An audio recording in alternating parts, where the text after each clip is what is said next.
Just here to laugh, leave the sadness Do you like this place? Or this? Or perhaps this view? No matter which one you like, they are all of the same place. That is the Alpine beauty, Switzerland. If there is something that a Swiss values more than the taste of the chocolates or the precision of the watches, it is the secrecy of their banks. Today, in this video, we are gonna take a look on these rather infamous Swiss banks. But before starting, make sure you have subscribed and press the bell icon. I'm Mr. Vision, and you are watching Vision Decoded. In order to understand Swiss banking secrecy, we need to rewind time. Yes, the World War II. Nearly the whole of Europe was involved in the war, and countries were ever increasing taxes to finance the war. The wealthy men were desperately looking for ways to keep their money safe, and that's when the Swiss bankers came up as the messiah. They advertised their secret services and attracted the rich. The rich quickly deposited all their wealth because of Switzerland's neutrality to the war. It also served as a peaceful mansion for all of Europe's rich. This is how it all started, and today we are when Swiss banks is synonymous with corruption. Now let's talk about how modern day banking works. From a very long time, the Swiss government saw banking as a means of achieving world dominance, and especially true for a landlocked country like Switzerland. The Swiss mountainous terrain facilitates modern day banking, and there are currently over 400 Swiss banks, with two significant ones, the UBS and the Credit Suisse.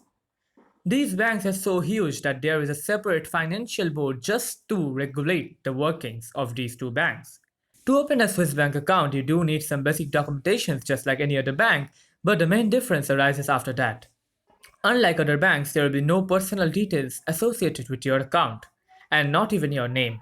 You will either be represented by a multi-digit number or a nickname, like perhaps Mr. Cool. Now, you may ask me two questions. What happens to our details? And can the details be accessed by any other individual? That is, maybe the government. Well, the document details stays with the bank and they do not reveal them, not even to the government, unless the client is convicted of financial crime. Now, in other countries, the government can access the details, but in Switzerland, it's prohibited by law. This means no one can do anything without the permission of the judiciary. Even the Swiss bankers follow an unwritten code similar to that of doctors and priests to never reveal client information. There have been instances where the bankers were threatened by foreign officials, and this is why the Swiss government provides legal immunity to them. That is, no one can do anything till they are on Swiss land. Sounds a pretty good deal, to me at least. Due to its stern secrecy measures, Switzerland has consistently ranked in top 3 states of the Global Financial Secrecy Index, and most recently grabbing the first place in 2018. In the words of former Swiss President Willy Maurer, and I'm quoting him here, banking secrecy is comparable to medical confidentiality. Switzerland must absolutely respect the private sphere. No one should know what's there in your bank account. Well, personally, it seems fine to me, but there's a major flaw. Numerous fraudsters and tax evaders use them to cover up their crimes. And the gigantism of the word numerous can be understood by the fact that there is nearly 6.5 trillion US dollars of offshore assets in Switzerland. To put that into perspective, it's 434% of the Swiss GDP. I repeat, 434% of Switzerland's GDP and double the Indian GDP. Oh my, that's a hell lot of money. It is absolutely no surprise that the Swiss government can do anything to save its banking industry. The one neutral country, Switzerland, did not even join the United Nations until late 2002. However, due to immense pressure from other nations like the United States or the UK, Switzerland has signed some agreements to share an overall assets data without revealing personal information. This means that the government can access your account balance, but funnily, the government would not be able to identify you as the holder of the account. Now, after 2008, that is after the global financial crisis, Switzerland signed the European Union Savings Directive, which obliges Switzerland to provide non identifying tax statistics to 43 European countries. Similarly, in 2015, the Swiss government entered into bilateral Rubik's Agreement with Germany, Austria, and the United Kingdom, allowing foreign holders to retain their anonymity in return for paying a predetermined amount of back taxes. This means, suppose if the predetermined amount is $100, then you need to pay just that $100 and not 6 or 7% of your annual income. And this scheme proves really beneficial for the wealthy Swiss clients. In spite of so many dilutions in the banking law, Switzerland still continues to be one of the best tax havens in the world. I mean, just imagine $6.5 trillion of offshore assets. I just can't get over that fact.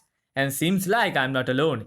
Many times, bankers were bribed by foreign governments or officials for revealing client information. Four such bankers were Christoph Mail, Bradley Bickerfield, Rudolf Elmer, and Hervé Feliciani. In fact, Hervé Feliciani caused the greatest leak in banking history by providing details of more than 130,000 suspected tax evaders, especially those with HSBC accounts. I mean, just imagine the stock drop that happened after the leak. And unsurprisingly, Swiss government convicted him of espionage and immediately gave him a 5-year jail term. Poor soul. With everything said, you should have somewhat a basic understanding of the working of Swiss banks and their secrecy. And now it's time for my personal views. I personally do not really support the stringent secrecy laws of the Swiss banks.